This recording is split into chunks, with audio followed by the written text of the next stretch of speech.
Assalamualaikum warahmatullahi wabarakatuh. Bismillahirrahmanirrahim. Tabarakalladzi nazzalal furqana ala 'abdihi liyakuna lil 'alamin nadhira. Allahumma shalli wa sallim ala sayyidina maulana Muhammadin wa ala alihi washabbihi asma'in amma ba'du. Ingkang sangat kula hormati, sangat kula takzimaken Kiai Haji Mustafa Bisri sedanten keluarga, Kiai Haji Yahya dan semua keluarga besar Bani Mbah Bisri Mustafa. Ingkang sangat kula hormati Profesor Dr. Al-Habib Said Aqil Al-Munawwar. Beliau adalah profesor ahli hadis juga sekaligus ahli tafsir yang sangat kita hormati, sedanten yang hadir kita hormati. Mari bersama-sama nikmati audisi ini. Jadi ini saya digambar Mbah Mus untuk audisi. Jadi saya lulus apa enggak ya enggak tahu. Tapi saya pastikan tadi kalau Profesor Said Aqil Al-Munawwar fasih membaca Al-Quran, saya akan menjadi kompetitornya, akan fasih memaknai tafsir Quran. Karena saya sudah tidak mungkin bersaing di suara. Orang tahu semua kalau suara saya itu jelek. Mungkin Allah mau bagi-bagi rezeki. Jadi kalau saya suaranya bagus, nanti tidak diundang jadi mufassir, diundang jadi penyanyi hadroh.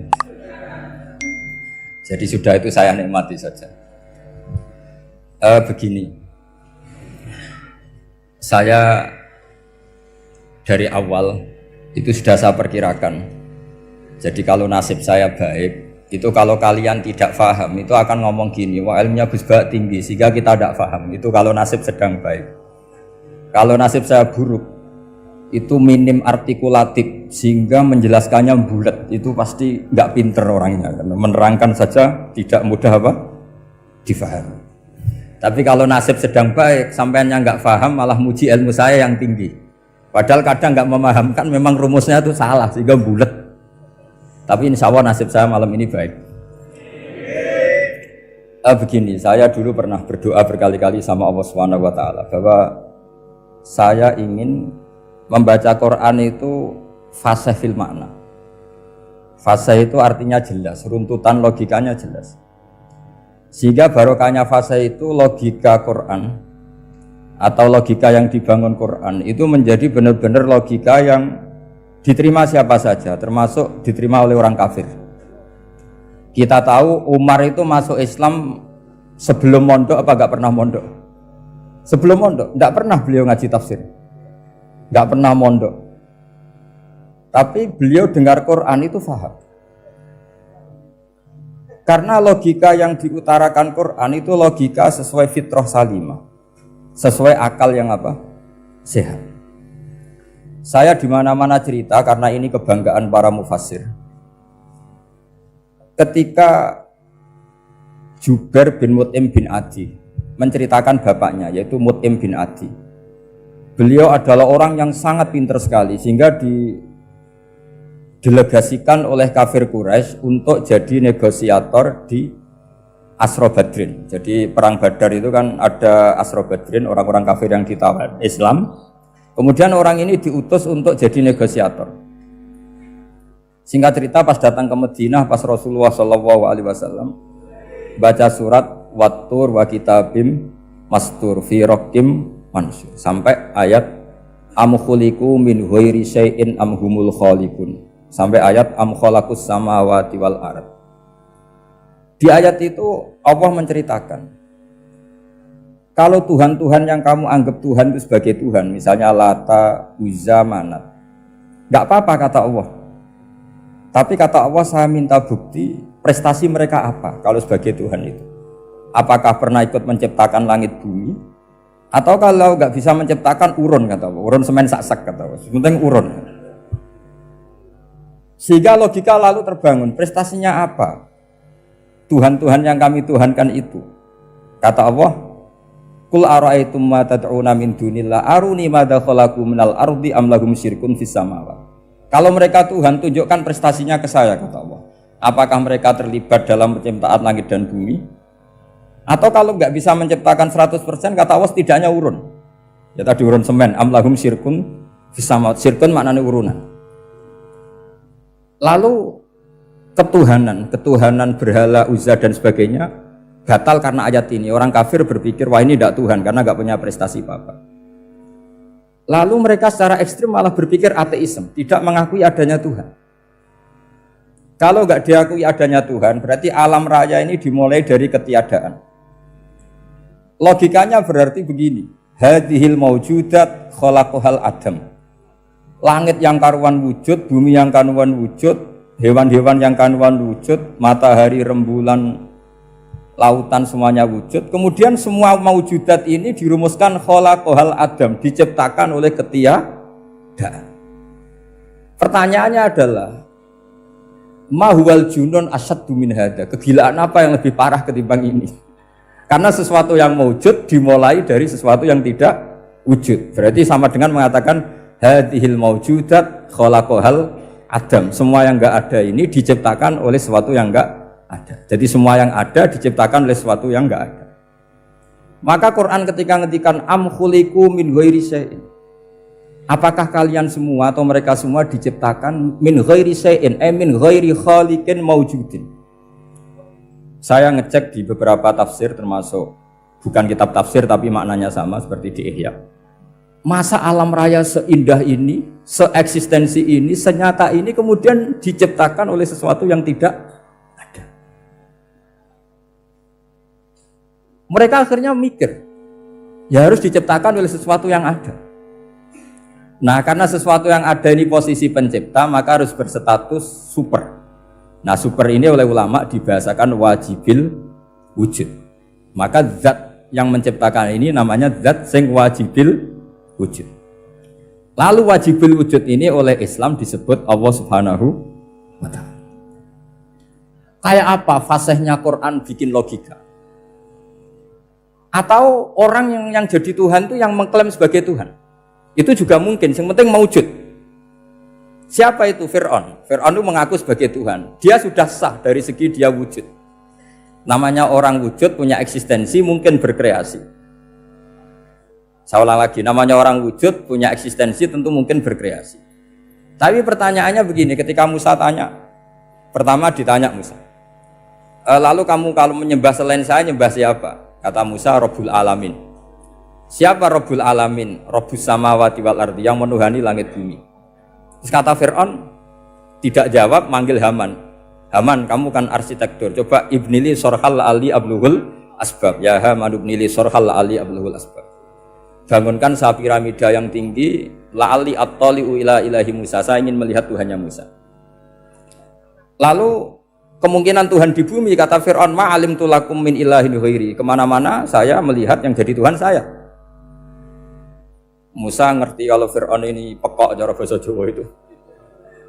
Itu menerangkan sifatnya Allah itu dengan sifat yang sederhana. Tapi justru dengan sederhana ini Fir'aun tidak bisa jawab.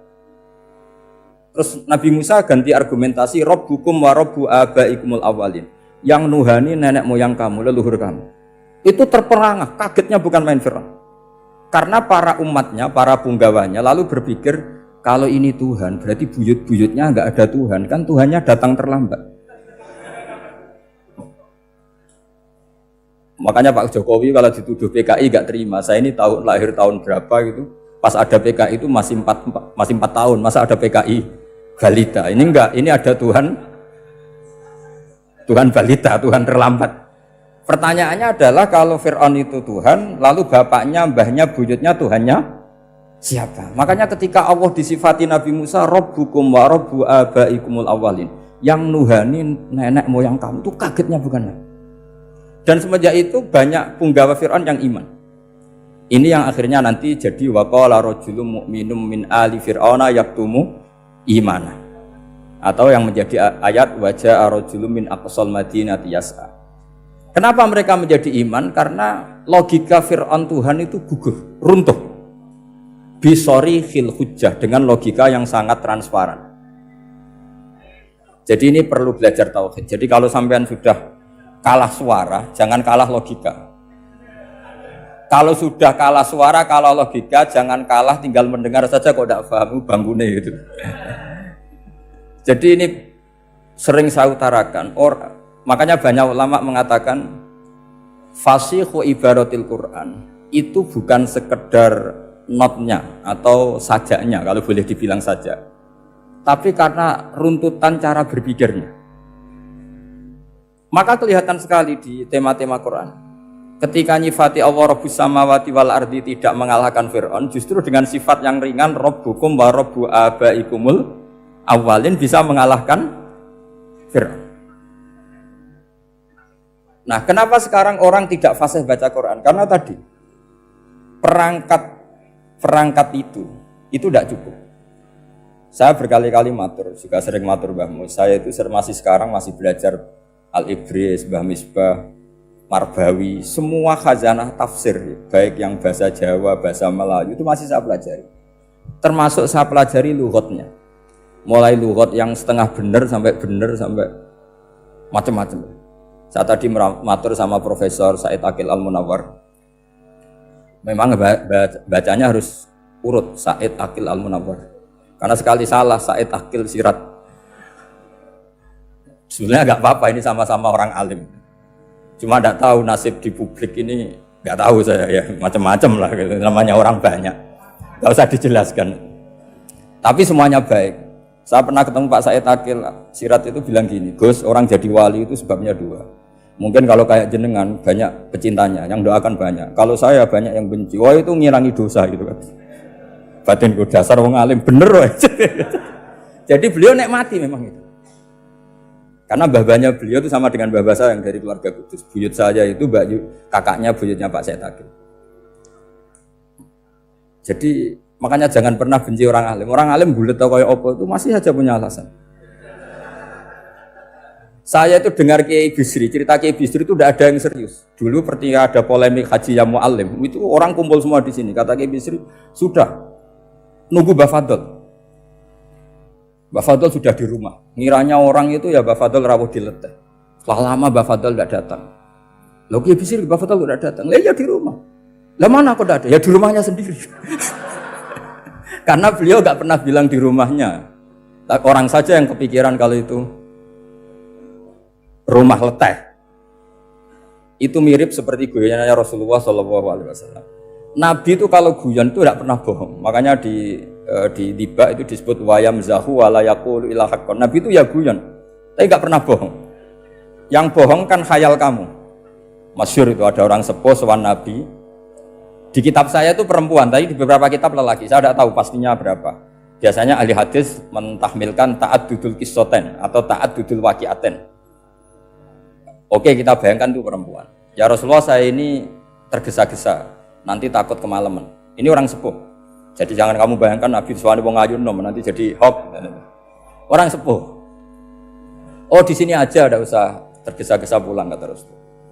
Nah nanti gimana, saya jalan kaki ya Rasulullah sampai kampung saya itu nanti malam. Kata Nabi, la ahmilan naki alab nidnako. Santai saja, nanti tak pinjemin anaknya unta. Kata perempuan tadi, ma fa'altu bibni nako. Apa yang bisa saya lakukan dengan anaknya unta? Sudah, tenang saja kata Nabi. Setelah mau pulang, disiapkan unta, ya unta tua, unta layak dinaikin. Ya Rasulullah, ini kok unta tua? Katanya anaknya unta. Nabi dengan santai, oh masih tua ya anak unta. Jadi itu menafsirkan anaknya unta cilik itu kan pikirannya kamu kan.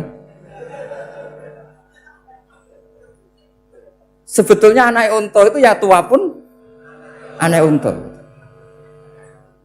Maka saya itu yang termasuk bangga. Nasib saya nanti insya Allah kayak Gus Mus, kayak Gus Dur. Sampai tua dipanggil Gus. Tapi saya niatnya lebih buruk. Supaya nanti kalau saya salah pantas ngijek Gus. Tapi dalam kompetisi kadang Gus itu kalah. Itu dulu di Pondok Sarang tuh kalau ke WC itu antri. Itu yang di WC didodok. Supaya cepat keluar. Ayo cepat keluar, saya Gus. Dikira teror Gus itu yang di WC menjadi takut.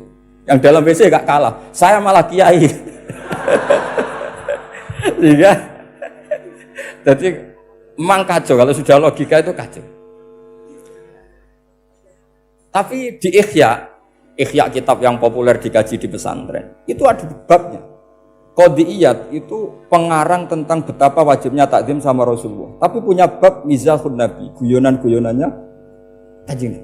Cuma Nabi seninya tadi, wala yaqulu illa haqqan. Meskipun guyon itu enggak pernah bohong, itu butuh seni itu. Bohong guyon tapi tidak pernah bohong. Tapi umatnya ada saja yang pernah niru, ya termasuk Ki Bisri tadi. Sudah nunggu Mbah Fadl, sudah di dalam. Ketika ditunggu ternyata ya dalamnya Mbah Fadl sendiri, bukan di dalam leteh. Ada seorang raja yang gemar kawin karena orang Arab gemar kawin. Itu setiap ada perempuan cantik ingin dinikah. Nikah itu masih baik, jadi sama ndak usah anti.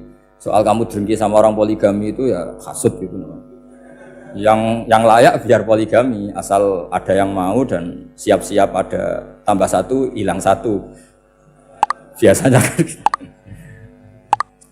Singkat cerita dia itu cinta sama seorang perempuan. Nah perempuan itu ditanya-tanyakan sama pemuda situ, ajudan dia. Gimana saya boleh nikah itu? Jawabannya tadi, kaifatang kihuha wa qad ra'aitu qabbalaha rajulun. Kok kamu nikahi gimana? Saya pernah melihat dia itu dicium seorang lelaki. Kamu itu seorang raja, masa nikahi perempuan yang pernah dicium seorang lelaki? Wah itu miso-miso raja. Udah enggak. Saya ini raja muslim soleh, masa nikahi orang yang pernah dicium lelaki? Suatu saat si pemuda ini menikahi perempuan itu. Mangkelnya bukan main, karena dia saingan sama raja, gak mungkin menang. Satu-satunya menang itu bikin hoax tadi itu. Ini cerita ini di Ithaf loh, di sarahnya Ihya. Kamu kira ini di cerita Alfu Yaumin wa Lailatin Abu Nawas, enggak, ini cerita di Ithaf. Kitab yang sangat sakral karena sarahnya apa? Ihya. Setelah nikah, maki-maki raja. Orang tidak punya harga diri, perempuan pernah dicium orang kok dinikahi. Tadri mandalikar rojul, kamu tahu siapa lelaki itu? Huwa abuha, yaitu bapaknya. Oh terrajan wasem, enggak ngerti gitu. Jadi apa? Kiai-kiai dulu itu rileks. Sehingga saya datang ke sini ketika diminta sama Mbak Mus. Sebenarnya enggak diminta, diperintahkan. Karena pasti pakai agak-agak otoriter gitu. Karena di atas kita, jauh di atas kita. Mbah Mun guru saja manggil beliau Lek. Karena kita tahu Mbah Mus punya ibunya itu binti Khalil Harun. Mbah Khalil itu, saya punya manakibnya banyak tentang Mbah Khalil Harun. Jadi beliau itu adiknya Umar Harun. Mbah Umar Harun itu dulu alim-alimnya Ki Sarang, setelah Mbah Ghazali itu Mbah Umar Harun. Termasuk Mbah Khalil Harun yang ngaji sama kakaknya Umar Harun. Setelah beliau alim alama, singkat cerita setelah menyelesaikan pendidikan, pindah ke Kasingan itu dibawain santri oleh kakaknya, namanya Umar Harun. Nah Mbah Harun itu punya istri namanya Mbah Sinto, itu saudaranya Mbah Ghazali. Makanya Mbah Mun manggil Mbah Mus itu Lek, karena Mbah Mun ke Mbah Ghazali itu Mbah Mun Nyai Mahmudah binti Ahmad. Ahmad ini bin Su'aib. Su'aib ini juga menantunya Mbah Ghazali. Terus Mbah Ghazali, berarti Mbah Mun dari Mbah Ghazali generasi kelima. Kalau Mbah Mus kira-kira ya Mbah Mus, Nyai Bisri, Mbah Khalil. Nah Nyai Sinto ini sudah saudaranya apa? Mbah Ghazali. Berarti Mbah Mun dengan Gus Mus itu kalah satu tokoh di urutan nasab, makanya manggil apa? Lek. Tapi Mbah Mus orang baik, tidak pernah manfaatkan itu. Yang sering manfaatkan Mbah Nawawi itu. Karena pernah sepuh itu, wah sembrono kalau sama saya itu. Saya di mana-mana itu digosipkan murid beliau. Ya saya ikhlas saja. Itu satu-satunya harga diri Mbah Nawawi, ya saya ikhlas. Saya ikhlas-ikhlasnya. Jadi karena memang saya manggil beliau juga memang pernah nyembah. Buyut saya kandung itu namanya Maimunah, itu mbaknya Mbah Dowi. Jadi saya ini juga Bani Lasem. Buyut saya kandung namanya Maimunah, istrinya Mbah Umar bin Arabi. Melahirkan mbah saya sampai ibu saya sampai saya. Saya teruskan. Jadi cobalah Quran itu dibaca secara fasih. Kalau ingin baca fasih caranya gimana? Kamu harus belajar balaghah, belajar lisanul Arab, belajar mantek, belajar logika. Kalau logika itu tidak sampai, cari muhalnya. Ini fatwanya Said Robdon Al-Buti, juga fatwanya semua ulama usul fikih. Saya ulang lagi ya, kalau logika kamu nggak paham, cari sisi muhalnya.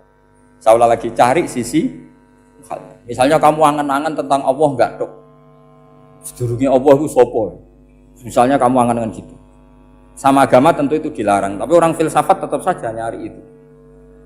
Lalu hentikan pencarian itu, yaitu tadi katakan saja hadhil maujudat yastakhilu ayyakhluqahal adam. Sesuatu yang maujud tentu enggak mungkin disebabkan oleh sesuatu yang tidak ada. Fa innal adama la yu'athiru aslan wala yakhluqu aslan. Namanya sesuatu yang enggak ada pasti tidak berstatus pencipta. Namanya saja enggak ada. Akhirnya la buddha min ayyasbiqa hadzal alam maujudun. Maka alam ini harus didahului sesuatu yang maujud. Lah maujud ini yang oleh Islam disebut Allah Subhanahu wa taala. Sudah selesai di sini. Tinggal delok TV, tinggal ngopi, turu sampai setannya setruk karena nunggu mau bikin was-was itu lagi. Loh saya itu termasuk kiai paling sering lihat sinetron. Kadang ya lihat Mak Lampir itu sering terjadi. Sampai istri saya itu protes, Gus, dengan kata orang banyak orang alim kok senengane delok Mak Lampir. Karena setan mau menggoda saya tentang berpikir Allah. Jadi dia ngenteni. Iku malah mikir Mak Lampir gitu. Setelah lihat Mak Lampir biasanya saya itu lapar, terus makan. Habis makan tidur. Setannya masih nunggu mau was-was. Ternyata saya habis bangun ngopi lagi. Kadang lihat berita orang ditangkap KPK, macam-macam. Ini penting saya utarakan supaya setan itu tidak menang. Jadi ciri utama setan itu kata Rasulullah SAW, setan ini goda umatku, hadhil jibal khalaqaha Allah, hadhil ardo khalaqaha Allah, hadhil bihar khalaqaha Allah, faman khalaqaha Allah. Itu makanya banyak orang jurusan filsafat keblinger karena tanya Allah itu siapa. Kata Rasulullah, jika sampai ini maka kamu harus berhenti. Loh, berhenti tanpa dialihkan ke yang lain kan susah. Tinggal aja lihat dulu sinetron. Ya paling gampang ya Mak Lampir, kan ada takut-takutnya sedikit. Karena kalau lihat sinetron anak-anak milenial itu kalau ada artis cantik sampai nangis. Karena istri kamu tidak seperti itu. Jadi ini trik ya. Trik supaya melihat TV tapi tidak nyesal.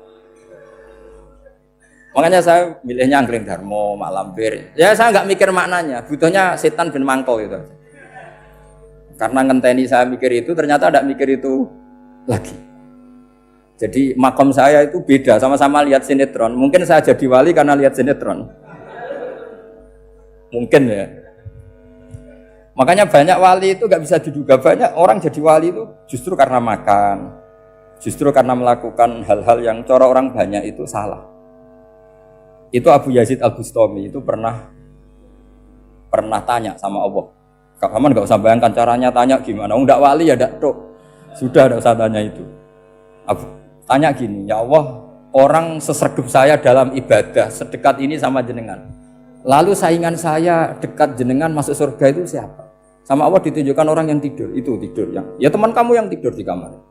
Nggak terima Bu ya, ini gimana? Kok bisa setingkat saya orang yang tidak tidur gitu? Yang saya ibadah terus istighfar terus. Tapi jawabannya Allah nih, wah ibadah terus itu mergo wedi aku. Jadi kan nganggep aku itu rodok-rodok jahat gitu. Iki turah turu, mergo yakin aku apian, mulane ditinggal turu. Jadi sampean jangan tiru makom saya ketika tidur. Itu punya kelas khusus. Tapi jangan tiru, ini cerita saja, sampean ndak harus niru. Karena sampean kalau niru, itu harus ada Abu Yazidnya. Abu Yazid sudah enggak ada. Tapi itu ilmu. Ilmu yang cocok enggak cocok harus kita kaji. Saya tadi jagungan sama beliau, sama Profesor Said Akil Al-Munawar. Beliau cerita sebetulnya sekolahan saya itu tentang usul fikih, tapi terkenal saya Profesor Tafsir.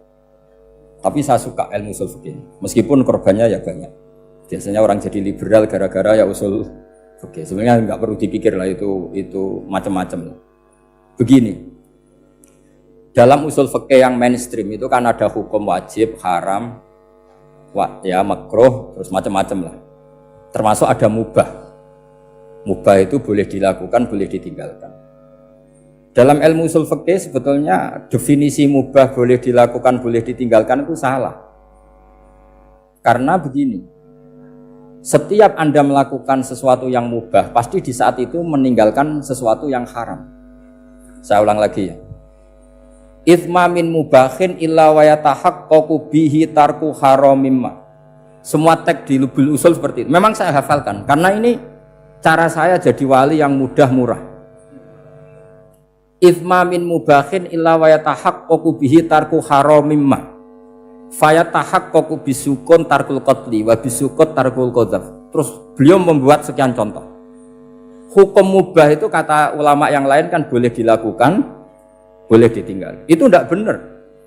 Mubah itu ya wajib. Karena setiap kita melakukan mubah, maka saat itu berarti kita meninggalkan barang haram. Coba orang tidur itu artinya apa? Tidak zina, tidak maling, tidak selingkuh, tidak mabuk. Sampean di pondok nikmati jagongan, rokokan, ngopi. Artinya nikmati rokok, nikmati kopi. Tidak menikmati tontonan di bar. Makanya kita berharap malaikat itu belajar usul fikih sehingga ketika kita rokok di pondok dilihat hada taroka melihat bar, wahada taroka melihat dangdutan, wahada. Jangan sampai malaikat bilang gini, dasar kere rakra delok. Itu repot kalau sampai begitu. Nah, kalau mubah itu artinya tarkul haram. Tarkul haram itu wajib apa sunat? Wajib kan? Berarti setiap orang melakukan mubah hakikatnya melakukan wajib dan itu artinya dapat pahala. Salah sampean ngajine ra khatam, dadi nglakoni mubah iku mengira tetep mubah. Maka berbahagialah orang yang ngajinya khatam. Makanya setahu saya kiai-kiai Mbah Mun ya sering guyon. Setahu saya Mbah Mun kalau ketemu Mbah Mus ya guyon terus. Guyonnya ini adalah waminal qutbi kata Imam Ghazali. Qutbu hadzal al-istilzat bil mubahat. Poros agama ini pada akhirnya adalah nikmati sesuatu yang dibolehkan Allah Subhanahu. Orang itu kalau fasik, mau makan siang aja kalau nggak ditemani perempuan cantik nggak bisa makan. Mau jalan-jalan kalau nggak ditemani perempuan cantik nggak bisa jalan-jalan. Kalau kiai-kiai itu enggak. Gojlok-gojlokan gue seneng ira karuan. Dulu terkenalnya Kiai Bisri, Kiai diundang katanya mau ada menteri. Ternyata menterinya ya beliau tidak masak antok di sini. Karena maknanya menteri itu pembantu presiden. Semua kita adalah bantu presiden terlaksananya kedamaian itu. Loh iya kan? Saya berkali-kali ngomong di mana-mana. Apa artinya menteri pertanian kalau kita tidak nanam padi? Mbok pinternya kayak apa tetap nggak ada ketahanan pangan. Sekarang menjadi ketahanan pangan itu rumusnya menteri apa karena petani mau nanam padi? Itu hakikatnya membantu presiden dalam ketahanan pangan. Cuma petani lebih keren karena tidak butuh digaji. Kalau menteri ya keren tapi kurang keren karena masih dapat apa? Gaji. Agak tunggalin anak mikir untuk gaji. Nah petani enggak mikir enggak dapat gaji. Oh itu keren. Selalu rakyat lebih keren dibanding pejabatnya. Memang gitu aturannya begitu. Aturannya begitu. Kamu saja yang kurang syukur. Jadi rakyat tuh gremeng. Enak jadi menteri. Ya sudah itu hak kamu. Tapi saya enggak berpikir seperti itu. Maka saya ulang lagi ya. Kenapa saya ngomong seperti ini? Supaya tadi saya sudah bilang, saya sudah enggak menang dalam suara, harus menang dalam logika. Karena ini audisi, ini audisi. Di kabar Mbah Mus, nanti yang menang siapa enggak tahu saya. Tadi Pak Mu'ad, sekarang saya, kemarin Gus Zofur enggak tahu saya, nanti masuk nominasi apa enggak tahu. Begini, kalau artinya fi'lul mubah itu tarkul haram, saya ulang lagi, kalau fi'lul mubah itu artinya tarkul, maka mubah ini spesial sespesial-spesialnya. Sehingga Allah kadang ngendikan sederhana sekali. Wa min ayatihi manamukum billaili wan nahar. Termasuk ayatnya Allah adalah kamu ditakdir tidur malam hari maupun siang hari. Kalau kamu enggak malam hari, subuh hari, pagi hari, siang hari. Kenapa dihitung wa min ayatihi? Sekarang kalau ada pakar medis, pakar kesehatan bilang, ini kalau kurang istirahat mati, kalau kurang istirahat jantungan. Berarti tidur adalah menghilangkan penyakit jantung. Obat paling mandi dengan orang rutin tidurnya, itu masih mandi orang rutin tidur. Kamu beli obat harganya 1 miliar, tapi gak pernah tidur 3 hari, tetap taqabbalallahu minna minkum taqabbal ya karim. Maka yang penting itu obatnya apa tidurnya? Tidurnya yang dibantu obat. Tapi kalau obat tok gak dibantu tidur, masih sakit. Berarti penting mana tidur sama obat? Karena penting tidur wa min ayatihi. Orang kayak sampean sering delok YouTube, delok gambar macam-macam. Barokah mana dengan tidur? Wong nak melek mripate delok macam-macam. Barokah tidur. Jadi tidur adalah perlawanan terhadap keinginan melakukan haraman. Ya, saya ulang lagi, tidur itu adalah perlawanan terhadap keinginan melakukan keharaman. Jadi kalau mau tidur nyati gini, ya Allah siap tidak berangan-angan tentang maksiat terus tidur. Oh itu wa min ayatihi. Jangan kok gak di duit terus ngombe sing akeh ben iso ngantuk. Wah ini tidur yang untuk melawan kemiskinan. Supaya lupa utangnya tidur, lupa kasusnya, itu udah akan jadi wali yang seperti itu. Kalau jadi wali tak gugat gitu. Nah, sehingga karena mubah itu tarkul haram, Allah itu sering menghitung ibadah yang super itu halal mubah. Misalnya Allah ngendikan kulu washrobu, kamu harus makan. Sekarang gini, jaga kesehatan itu wajib enggak? Wajib. Kalau saya tidak sehat tidak bisa ngaji di sini.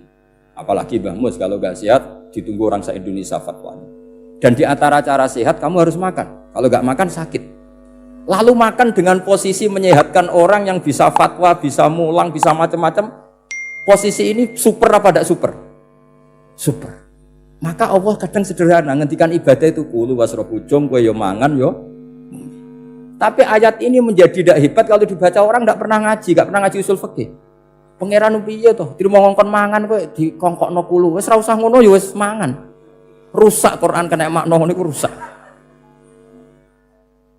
Kamu tahu superiornya ayat kulu washrobu kalau belajar fa inna fi'lal mubah berarti tarkul haram karena saat melakukan mubah artinya tarkul haram. Dan tarkul haram itu penting. Sekarang gini, merusak diri sendiri haram apa enggak? Haram. Untuk supaya tidak rusak kamu harus makan. Berarti makan wajib apa sunat? Wajib. Lho sing haram itu kalau tulung piring dintekno. Nah, dengan cara pemaknaan seperti ini, Quran akan superior. Bahkan di ayat-ayat yang kelihatannya sederhana, kulu washrobu, wala tusrifu. Ketika Nabi Musa dimenangkan mengalahkan Fir'aun, itu Allah firman pertama gitu, kamu harus makan mimma rozaqnakum. Cuma syaratnya wala tatghaw fihi fayakhilla alaikum ghadab. Kalau kamu berlebihan nanti dapat ghadab saya. Nah khawatir saya kalau ilmu ini sudah hilang terus ayat-ayat yang biasa tentang kemanusiaan dikira biasa. Padahal ayat ini super, misalnya nikah. Nikah itu oleh Allah, perempuan yang kita nikahin itu oleh Allah disebut surga. Saya punya bukti, misalnya gini ayat ya, wala tangkihul musyrikati hatta yu'min wala amatum mu'minatun khairum min musyrikati walau a'jabatkum. Terusannya ayat wala tangkihul musyrikina hatta yu'minu wala abdu mu'minun khairum min musyriki walau a'jabakum. Terusannya ayat ulaika yad'una ilan nar. Para musyrikah yang ingin kamu nikahi karena mereka non muslim atau kafirah atau musyrikah itu hanya mengajak kamu masuk neraka. Maksudnya ngajak itu kan bisa saja kamu tertarik perempuan tadi sampai kompromi merubah akidah kamu. Terusannya ayat wallahu yad'u ilal jannah. Harusnya dengan berpandingan kamu jangan menikahi musyrikah. Logika perbandingannya kan wallahu yad'u ila nikahil mu'minah. Saya ulang lagi, harusnya muqabalahnya kan wallahu yad'u ila nikahil mu'minah. Allah mengajak kamu supaya menikahi mu'minah. Tapi kata mukminah sama Allah diganti wallahu yad'u ilal jannah. Allah mengajak kamu masuk surga. Ila nikahil mu'minah. Artinya gini, setiap kamu hubungan intim sama istri kamu itu adalah menjadi kamu tidak zina. Jadi kalau kamu tidak zina, barokahnya istri kamu ini penopang kamu masuk surga. Makanya Rasulullah pernah ditanya, ibadah itu apa saja? Nabi secara ringan diantara jawabannya, wa fi buti ahadikum shadaqah. Sudah kamu ngumpul istri kamu itu ya ibadah. Terus kata sahabat-sahabat, ya Rasulullah ayati ahaduna syahwatahu wa walahu ajrun. Yang benar saja Rasulullah, masa urusan gitu dapat pahala gitu. Nabi jawabannya ya enteng, alai salawaduha fi haramin aka'ana ali wisrun. Kalau dia salah yang dikeloni kan ya dosa. Berarti kalau ngeloni yang benar juga pahala. Berarti istri kamu itu jannah surga. Cuma jannah yang agak aneh karena rewel itu agak aneh. Jadi itu jannah yang agak aneh. Maka supaya jannah ini tidak aneh, kata Rasulullah itu cara bersuami istri itu, kata Rasulullah halla jariyatan tula ibuka wa tula ibuka. Sebagian riwayat halla jariyatan tudhahikuha wa tudhahikuka. Kamu cari perempuan yang gampang guyon, gampang rileks. Mula abah itu rileks, mudhahaka ya rileks. Saya berkali-kali cerita, saya ini termasuk orang yang nggak pernah diskusi penting sama istri saya. Karena takut tegang. Biasanya kalau tegang itu yang suaminya kalah. Jadi saya itu nggak pernah diskusi penting. Saya kemarin mau ke Pasuruan ya, mau ke Peloso itu ditanya, mau kemana? Ya tidak tahu. Terus pulangnya kapan? Ya enggak tahu. Wong kok ora rohan. Ya saya senang saja. Enggak roh itu artinya kan bodoh. Orang bodoh itu enggak mukallaf, artinya enggak dosa kata saya. Jadi saya ngambil hikmahnya saja. Anda takut. Ditakoki kok jawabannya ora jelas. Ora jelas itu misteri. Memang dunia itu penuh misteri. Pokoknya tak itu. Pokoknya yang kira-kira itu jadi tidak penting. Rasulullah tuh kalau debat sama istrinya ya milih gitu, milih mula abah mutohaka. Saya punya sekian cerita betapa Rasulullah tuh rileks ngadepin cemburu-cemburunan. Sayyidah Khadijah tentu orang yang super bagi Rasulullah. Sampai ketika adiknya Sayyidah Khadijah, kalau nggak salah namanya itu Halah itu, kalau datang itu Rasulullah tuh menjamu karena mengingatkan suara Khadijah. Kalau muji Khadijah itu sudah langit Rasulullah. Sehingga Aisyah itu cemburu. Bagaimana Anda selalu muji Khadijah? Waqad abdalakallahu khairan minha. Allah mengganti yang lebih cantik ketimbang Khadijah dan lebih muda. Maksudnya Aisyah. Kenapa masih muji yang sudah meninggal? Tua lagi kan. Gantian Sayyidah Fatimah yang tersinggung karena ibunya ditua-tuakan. Itu ketika Fatimah cemburu, mangkelnya sama Sayyidah Aisyah. Mangkel manusiawi loh. Enggak usah kamu jadi Syiah terus benci Aisyah itu. Karena kalau kamu jadi benci Aisyah berarti kamu nganggap Aisyah itu salah. Dan itu efeknya di Rasulullah, berarti Rasulullah milih istri yang salah. Makanya kita ini mazhabnya ahli sunnah. Abu Bakar tidak mal'un. Kenapa tidak mal'un? Kalau kamu bilang Abu Bakar mal'un berarti Rasulullah salah pilih teman. Umar tidak mal'un karena Rasulullah pasti milih teman yang benar. Begitu juga milih istri yang benar. Dalilnya tidak usah jauh-jauh. At-thayyibatu lit-thayyibi. At-yabut thayyib tentu Rasulullah. Berarti istrinya pasti thayyibah. Jadi madhab ahli sunnah dalam madhab sing jelas-jelas min baini farsi wa damil labanan khalisan sa'iwal lisyari.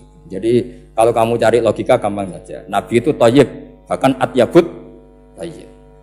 Padahal kata Allah at-thayyibatu lit-thayyibi. Ya jelas ya. Jadi ini tidak usah dimasukkan hati tentang konfliknya Aisyah dan Fatimah, itu biasa saja. Yang satu bela ibunya, yang satu bela dirinya. Sebenarnya Aisyah itu enggak niat ngeritik Khadijah. Ingin diperhatikan Rasulullah saja. Terus ketika Sayyidah Fatimah matur ya Rasulullah saya supaya ngalahkan Aisyah itu gimana? Karena ibu saya sudah meninggal ya memang cantik dia, muda dia. Dan tahu betul orang kalau Nabi itu sangat mencintai Aisyah. Kata Rasulullah bilang gini saja, tetap hebat ibu saya. Karena ibu saya dapat Rasulullah rondo untuk Joko. Kowe ayu kaya apa iku untuk dudo. Jadi rileks saja Rasulullah. Akhirnya ya semenjak itu enggak ngeritik lagi, bahaya ini kalau ngeritik. Khadijah itu kan sudah umur 40 tahun. Janda dapat Joko. Aisyah perawan untuk dudo. Keren mana? Keren Khadijah. Jadi tidak semua masalah itu Nabi itu menyelesaikan cara ekstrim. Nabi itu biasa mula apa? Santai rileks. Nah, kalau para mbak-mbak ini ingin jadi surga yang enggak aneh, syaratnya jangan rewel karena di surga itu enggak boleh ada orang rewel. Tapi kalau enggak rewel sementara suami kamu enggak bener, ini namanya goblok. Maka kata Mbah Mun kalau ngijazahi santri-santrinya, "Cung bojomu kudu rewel, cung. Enggak ngono fakir," kata Mbah Mun. Tapi santri yang di belakang gremeng, "Iya, Mbah, nak fakir, nak jantungan mati." Makanya sering itu. Jadi di antara ulumil Quran itu ada istilah maudhi'ul mudmar mengganti maudhi'ud dhamir atau maudhi'ul lafzi menggantikan lafdan akhar. Itu memang agak jadi medi ilmu tafsir. Tapi bagi pelakunya itu menjadi gampang. Ya tadi, ketika Allah melarang nikah hal musyrikah, saya ulang lagi. Ketika Allah melarang nikah hal musyrikah, normalnya perbandingannya kan wallahu yad'u ila nikahil mu'minah. Tapi sama Allah digenti, wallahu yad'u ilal jannah. Itu menunjukkan bahwa nikahul mukminah adalah al jannah. Karena kamu hubungan intim ya ibadah. Diwamuk kowe sabar ya ibadah. Nafaqah ya ibadah. Neng-nengan gejatan senjata juga ibadah. Seru Bang, neng-nengan itu seru. Karena memang di antara sistem tubuh kita itu butuh masa-masa jeda. Itu mari cerdas.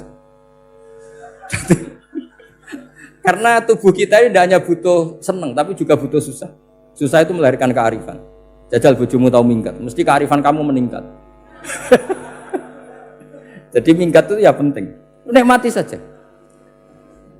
Loh, ini saya nggak ngajari keburukan. Memang seperti itu. Nah, saya berharap ilmu usul fikih ini tidak boleh hilang. Karena dengan ilmu usul fikih kita tahu mubah adalah tarkul haram dan tarkul haram adalah wajib. Maka Allah sering sekali membicarakan sesuatu yang mubah itu superior. Kayak tadi wa min ayatihi manamukum billaili wan nahar. Termasuk ayatnya Allah adalah kamu itu tidur. Cara berpikir tadi, kalau saya tidak tidur sakit, kalau sakit habis biaya banyak. Sementara tidur hanya butuh seperti ini. Betapa baiknya Allah dengan tidur bisa menjaga kesehatan yang kalau tidak dijaga berbiaya tinggi. Berarti dan naumul ibadah. Terus ulama bilang tidur itu ibadah kalau niatnya litaqawi alal ibadah. Tapi nak waya blojo turu lah itu sing masalah. Tapi tentu ilmu itu ada pembanding. Sekarang ketika kamu tidur itu tarkul wajib apa tarkul haram lah itu masalahnya. Seringnya kamu itu tarkul wajib. Waya mulang turu. Waya ngantor wong kerja turu. Lah itu tarkul haram atau tarkul wajib? Tarkul wajib. Kalau tarkul wajib berarti status tidur kamu haram. Sudah pinter ini sudah maju ini sudah maju. Jadi saya belajar usul fikih lagi-lagi karena untuk menjadi mufassir itu harus menguasai balaghah, menguasai usul fikih, menguasai lisanul arabi. Nah, lisanul arabi yang sering saya contohkan berkali-kali. Saya punya kitab namanya Ar-Risalah. Orisinil karangannya Imam Syafi'i. Saya baca beberapa kali khatam. Juga saya beberapa kali bacakan santri. Itu kalau memaknai Quran secara lisanul arabi itu gampang sekali. Gampang sekali. Ketika Imam Syafi'i mengatakan kamu boleh tayamum ketika bepergian dan saat bepergian itu tidak menemukan air. Syaratnya kamu tolabul ma', cari-cari dulu. Ketika ditanya sama ashabus Syafi'i, kenapa harus cari-cari dulu? Jawabannya enteng. Li'anna Allah ta'ala yaqul falam tajidu ma'an wala yuqalu liman lam yatlub lam yajid. Karena Allah ngendikan kemudian kamu tidak menemukan air. Di mana-mana tidak menemukan setelah mencari. Kalau belum mencari namanya tidak tahu. Jadi dari kata falam tajidu ma'an kemudian kamu tidak menemukan. Tidak menemukan berarti apa? Setelah mencari. Sehingga beliau mensyaratkan dicari-cari dulu baru berkesimpulan tidak menemukan. Nah, setelah tidak menemukan kamu baru boleh tayang. Segampang itu ilmu usul fikih di depan Imam Syafi'i. Ulumul Quran dianalisis dengan usul fiqh. Ketika ditanya kenapa Anda mensyaratkan nikah itu pakai wali? Ayatnya apa? Kalau hadisnya jelas, la nikaha illa biwaliyin mursyidin. Ayatnya apa? Imam Syafi'i secara enteng baca ayat fala ta'duluhunna ayyankihna azwajahunna idza tarawdu bainahum bil ma'ruf. Jika wanita yang kamu waleni, saya ulang lagi, jika perempuan yang kamu walikan, misalnya kamu punya anak yang umur 20 tahun ingin nikah sama seseorang. Seseorang ini layak. Ya misalnya kiai ya apal alfiyah. Tadi kata Mbah Mus itu muridnya Mbah Khalil itu alfiyah diwolak-walik apa. Saking seringnya belajar alfiyah kata beliau sampai santri apal alfiyah wolak-walik tapi roh carane jamak kosor. Karena dulu pondoknya mau pondok nahwu. Jadi kayak di ngelirap itu. Tonggone nganti apal fa'ala yaf'ulu fa'lan. Cinone weh apal saking bedino itu ujiane ra selawatan fa'ala yaf'ulu fa'lan wa ma fa'lan wa fa'ilun. Jadi pondok ya macam-macam. Itu saat tadi sampai mana itu? Tentang apa? Wali nikah tadi. Di bab fikih, saya ulang lagi di bab fikih. Itu kata Allah, jika perempuan yang kamu walikan itu ingin nikah, fala ta'duluhunna, jangan kamu larang. Kata Imam Syafi'i, kalau seorang wali tidak punya hak mewalikan, maka larangan jangan menghalangi itu tidak ada gunanya. Misalnya gini, Zaid itu tidak punya utang saya ulang lagi, Zaid tidak punya utang saya. Memang ini ilmu logika, Zaid tidak punya utang saya. Terus sampean bilang ke saya gini, Gus Bah, Zaid ojo tagih. Itu omongannya wong aneh apa enggak? Aneh kan? Tapi kalau Zaid punya utang saya 1 juta, terus kamu menasihati saya, Gus Zaid ojo tagih, benar apa enggak? Wali itu punya hak melarang. Saya ulang lagi, wali berarti punya hak melarang putrinya tidak nikah. Sehingga diperintahkan Allah, kamu jangan pernah melarang. Berarti punya hak melarang. Kayak tadi, Gus ojo tagih, berarti aku hak nagih. Misalnya otoritas bandara ATR, pesawat Boeing sekian-sekian Lion bolehkan landing di sini karena operatornya punya hak melarang, juga punya hak mengizinkan. Tapi kalau orang lain kamu bilangin pesawat Lion nggak boleh landing di Semarang, orang lain yang nggak terkait dengan otoritas itu, aneh nggak omongan itu? Aneh. Kalau wali dilarang menghalangi perempuan ingin nikah harus memberi izin maksudnya, maka berarti wali punya hak menikahkan. Paham yang saya maksud? Makanya Imam Syafi'i mensyaratkan seorang perempuan yang nikah harus pakai wali. Jadi segampang itu. Kitab Ar-Risalah menerangkan ulumul Quran. Dan dalam banyak hal ulama dulu itu, makanya saya tadi berjanji karena Quran itu bisa kamu baca fase, kamu dengerin suara enak ya enak, kamu dengerin logika yang enak ya enak. Jangan sampai kamu udah dua-duanya. Suaranya sudah ada enak, logikanya tidak enak, itu kacau namanya.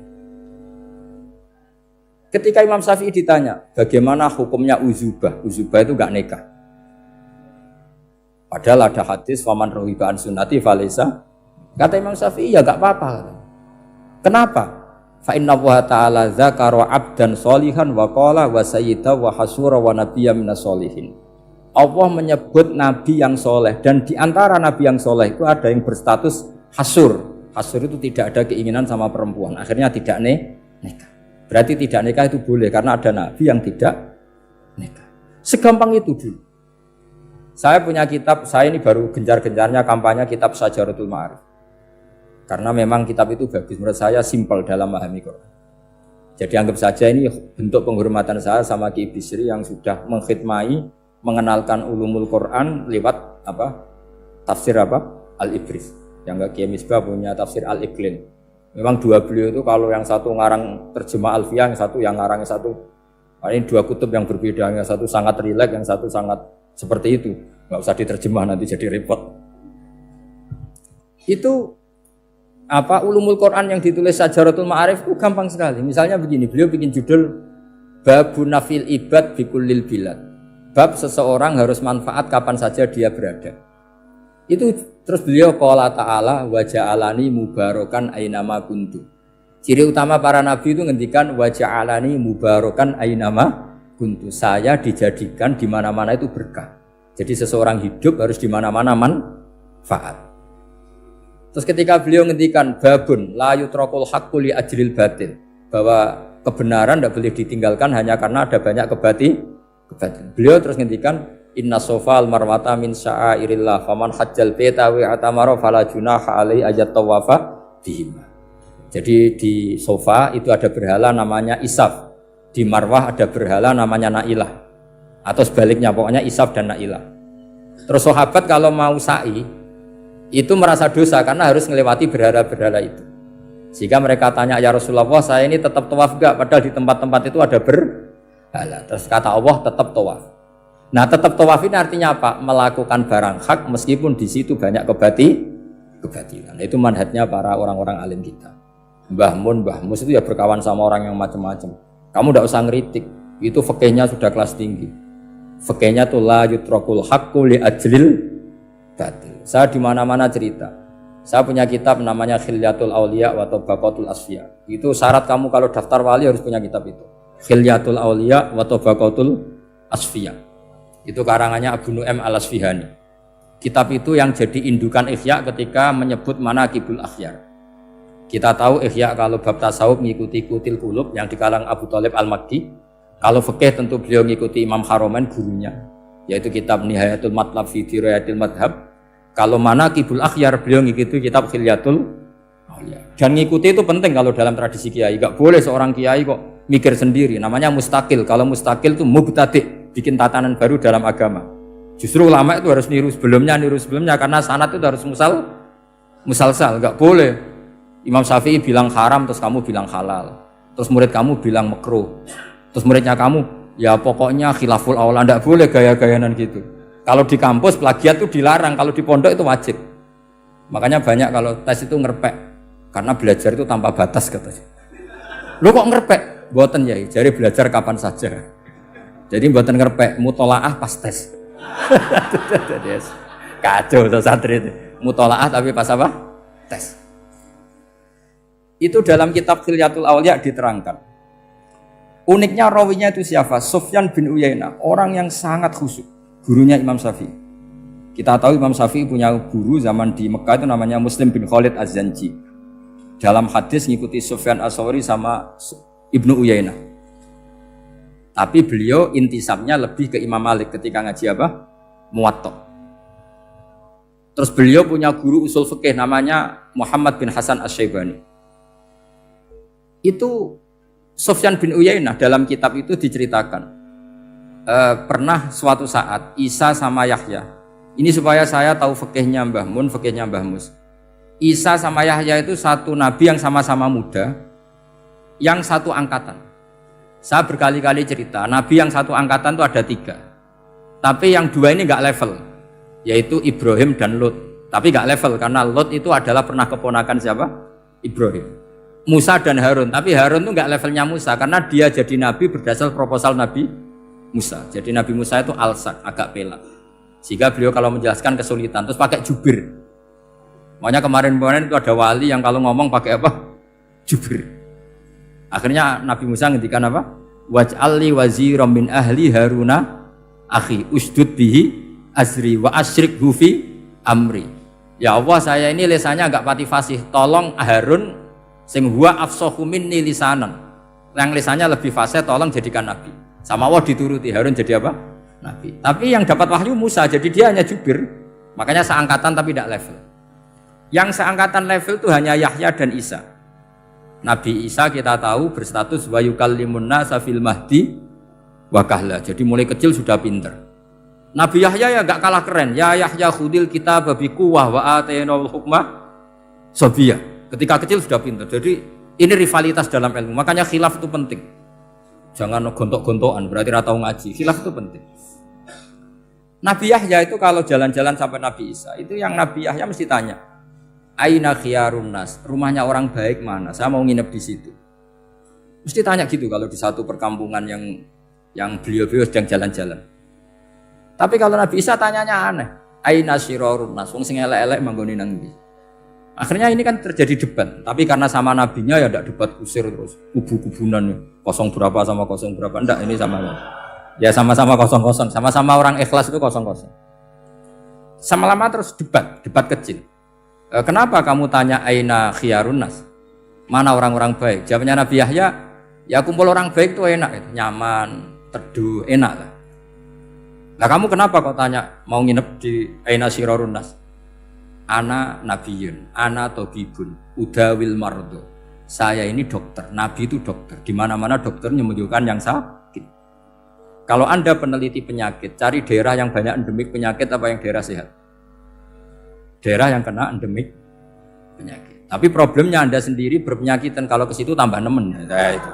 Ya sama. Kalau kamu kira-kira tidak kuat ya jangan kumpul orang yang seperti itu. Kamu tidak kuat kan? Malah katut. Tapi fikih-fikih kiai-kiai kita, guru-guru kita, berteman orang macam-macam tenang saja. Karena mereka kekuatan kesalehannya sudah absolut, sudah kuat sekali. Ya tentu bi'aunillah wa bitaufiqih. Sehingga kamu tidak usah meki para guru-guru kita. Saya pernah didhawuhi Mbah Mun. Ya Jong, ya aku wis ketemu Megawati. Piye-piye Indonesia kudu damai. Engko nak tukaran yo repot. Jane yo piye, aku yo kiai. Artinya beliau harus ketemu karena untuk supaya Indonesia itu damai. Beliau anggap saja makili religius, Bu Mega makili apa? Nasional. Dan Indonesia damai itu kalau ada kerjasama antara kaum nasionalis dan kaum apa? Religi. Jadi yang namanya damai itu penting sekali. Sampai Rasulullah itu pernah berdamai sama orang yang jelas-jelas kafir. Apalagi Indonesia belum sampai seperti itu. Yaitu kita tahu dalam Sulhul Hudaybiyah, Nabi berakad damai sama Suhail bin Amr. Padahal kafir. Nah, kalau kamu Qur'annya sudah seperti itu, maka Qur'an itu punya kekuatan yang luar biasa. Ketika Sayyidina Ali konflik sama Sayyidina Muawiyah, itu dirumuskan kita berdamai. Setelah kita berdamai, terus ada pertanyaan begini. Lalu orang yang sedang konflik itu nak ketemu raine, roh raine wis ra seneng. Ning dinggon jenenge konflik ketemu raine wis ra seneng. Oke, kita pakai mediator, kata Sayyidina Ali. Akhirnya Sayyidina Ali pakai mediator, Muawiyah pakai mediator. Terus orang Khawarij bilang, dalilnya apa mediator itu? Enggak ada Qur'annya. Itu orang Khawarij. Sama nggak usah tanya kalau orang sekarang yang apa Gus? Wah itu mari fitnah, itu provokator berarti tanya gitu. Singkat cerita terus Sayyidina Ali itu agak marah karena beliau terbentuk oleh Quran. Itu spontan Sayyidina Ali baca ayat wa in khiftum shiqaqa bainihima fab'atsu hakaman min ahli wa hakaman min ahliya. Jika suami istri menghadapi konflik, di mana-mana konflik roh raine kan gak seneng. Maka yang keluarga lelaki kirim mediator, yang keluarga perempuan kirim. Terus dari Sayyidina Ali, wa ummatu Muhammad a'dhamu min amri rajulin wa imra'atin. Umatnya Muhammad lebih serius ketimbang urusan lelaki dan perempuan. Wong suami istri saja kalau konflik butuh mediator, apalagi hadhil ummah. Segampang itu mereka istidlal. Jadi mediator dalilnya mana ya? Dalilnya wa in khiftum shiqaqa bainihima fab'atsu hakaman min ahli wa hakaman min ahli. Dulu Quran itu seperti itu. Ya sekarang problemnya Quran itu tidak dikaji seperti itu sehingga fasihul ibarat atau fasihul akli atau balaghatut ta'aqqul itu enggak ada. Makanya saya ini pengagum kitab Ibnu Hajar al-Asqalani yang nyari Bukhari. Kata Ibnu Hajar al-Asqalani termasuk mukjizatnya Quran adalah al-iltizat al-aqli. Akal itu menjadi nyaman. Itu uniknya yang dicontohkan seperti ngaji saya malam ini. Misalnya Allah ngendikan am khuliqu min ghairi syai'in, yang namanya maujudat tentu diciptakan sesuatu yang maujud. Karena akal akan tersiksa ketika dicekoki gini, hadhil maujudat khalaqahal adam. Tersiksa enggak akal kamu sebagai orang waras dicekoki pikiran hadhil maujudat khalaqahal adam. Ini maujudat disebabkan oleh ketiadaan. Mesti kowe ra iso turu. Barang rono kok iso gawe iku piye? Nah ini yang dimaksud dalam ilmu tasawuf ala bi dzikrillah tatmainnul qulub. Jadi cara tenangnya hati itu macam-macam. Nak wong toreko ya wong kon wiridan. Nak koyo kula rada ahli akal, wis meneng. Alhamdulillah di pangeran sing wujud. Berarti hadil maujudat khalaqahal maujud. Berhubung maujud ini pencipta berstatus super. Super itu dalam agama disebut wajibul wujud atau musabbibul asbab atau kausa primamboh lah sauni-uni. Sing penting iku ora hadil maujudat khalaqahal. Makanya kata beliau, Nabi itu bukan sekedar jamal suratan, ganteng secara perawakan, secara fisik enggak, tapi juga Nabi punya jamalul akal. Akalnya itu nyaman. Yaitu kita disuruh iman dengan sesuatu yang memang kita nyaman. Seperti kita disuruh iman bahwa alam ini diciptakan oleh Allah, oleh al-mawjud yang super. Kan terus nyaman. Coba kalau kamu diajarin Islam, alam ini yakini yang menciptakan adalah ketiadaan. Wow, kamu kuliah sampai profesor sampai dokter pusing. Ini ajaran apa? Sesuatu yang tidak ada menyebabkan sesuatu yang ada. Yaitu namanya termasuk ajaran ini indah karena ada al-iltizat al-aqli. Kenyamanan apa? Berpikir karena terus nyaman. Ya saya kira demikian, ini audisinya selesai. Assalamualaikum warahmatullahi wabarakatuh.